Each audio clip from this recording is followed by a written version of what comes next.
But in that case, what were the effects is that Sun Yat-sen and Huang Xing, the two leaders of the revolution, was like, okay, Yuan Shikai did it, we're going to revolt. Some tried to use the legal system. Some was like, no, you can't do the legal way with you can't go with the legal way with Yuan Shikai. So let's live. So it's called the Second Revolution. It happened in 1913, right after the assassination of Song Jiaoren. And obviously, again, with the resources between Yuan Shikai and Sun Yat-sen, it was put down very quickly, and so Sun then fled to Japan. Okay. And so when that happened, well, this is a little bit of a sidetrack where we talk a little bit of the love life of the founder of modern China, the father of modern China. You see in the picture here, Sun with the Madame Sun. So she's the most famous of this. She's the last wife of Sun Yat-sen. She. They look, yeah. In those days, they never really smiled in pictures. But Sun, when he went to Japan, this time because he was wanted in mainland China, he had to flee to Japan and had stayed in Japan. This is 1913, 1914. His good friend called Charlie Song. Charlie Song was American Chinese. 5 sons, 3 daughters. The Song family. So it's the same Song family that would be in charge of the finances of China in the 1920s, 30s, had 3 daughters. The oldest daughter married the richest man called Kong Xiangxi.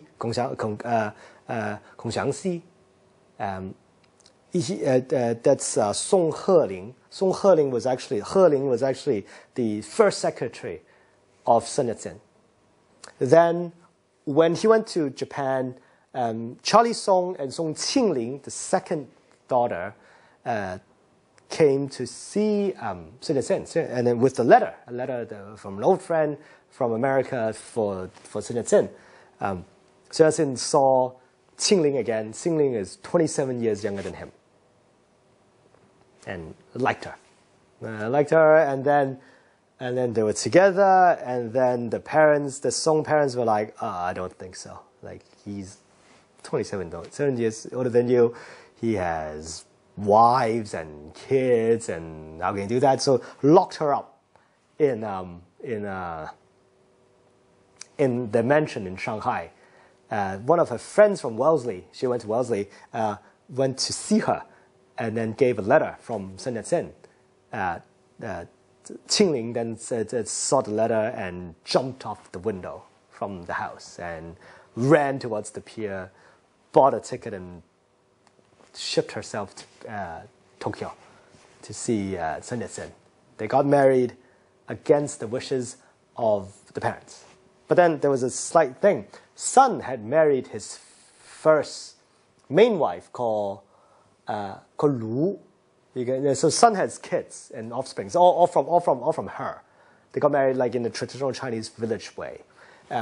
It's actually a very sad lady because for many years, Sun was actually always against the government, right? So she lived in fear for decades in mainland China.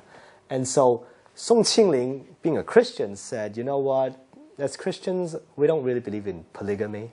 So you have to do something about that. And so Sun actually got Lu to ship Lu over to Japan, forced her to sign the divorce papers so that they could get married. So, some Christian, great Christian example. So Sun Yat-sen was a Christian? Yeah. As you can completely see from the actions. How is he viewed today in China? I mean, I know that he's still very much... he is. No, so most people don't know about this. Most people, they'd rather not look at this. And what's the picture of these 2 ladies? She, Chen Chuifen, actually supported Sun in the 1900s. So before the founding of the Republic of China in 1912, and supported him in terms of taking care of him and his comrades. So a lot of his comrades, like Wu Hanmin or like Wang Jingwei, talked about how great Chen Chuifen was. During the exile years in Japan, Sun had first one Japanese maid as one of his concubines. then there was a donor that supported Sun, and this is his daughter. And Sun wants to marry her as well. And Sun was like, and the father was like, I don't think it's a good idea because, she's kind of like 15. And Sun was like, it doesn't matter. And so he married her. And what's interesting is, the problem is, and then Sun left. She was really poor. There was nobody supporting her. She had to sell her engagement ring. But then she had a daughter that had a son later. And so there's actually a Japanese line from Sun Yat-sen in Japan. He married and impregnated her? 40s, probably 40s. So she didn't die until like 90. But, okay, what's amazing is every single person who has ever been involved with Sun Yat-sen lived for very long. So Song Qingling didn't die until 1980.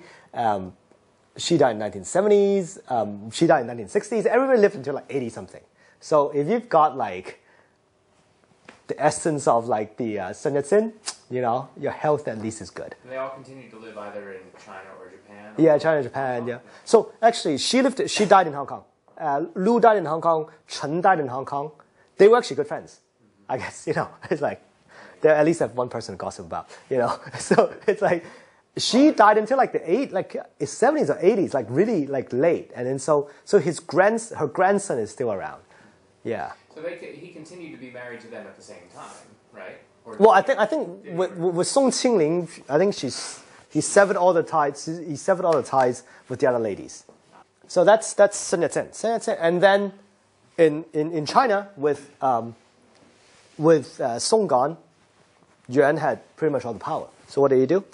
From late 1913 all the way up to mid 1914, he actually imprisoned or like put them inside the parliament, all the parliamentary members, and asked them to vote himself to be the president of China rather than temporary president of China. And then they all voted, and then the Kuomintang started by voting by abstaining from voting, but they weren't allowed to leave or go to the bathroom. So after a while, they just voted yes, and so he became the president of China. And then by November 1913, he dissolved the Kuomintang, and then by early 1914, January 1914, he dissolved the whole parliament. By mid 1914, he changed the whole system to where the president it's a term for 10 years. It's unlimited re-election, and he could name the next president by writing down the name of who he thought should be the president and put it in the cupboard of a golden cupboard in a room, which is exactly the same system as the Qing system. The Qing system is exactly like that. The old emperor would write down the name of the son that he wanted to be emperor and put it in Zheng Da Guangming, the Qianqing Gong. If you go to the Forbidden City, that's the Qianqing Gong. It's right in the middle. Qianqing Gong, and then so that's the system. This is the closest China ever got to democracy.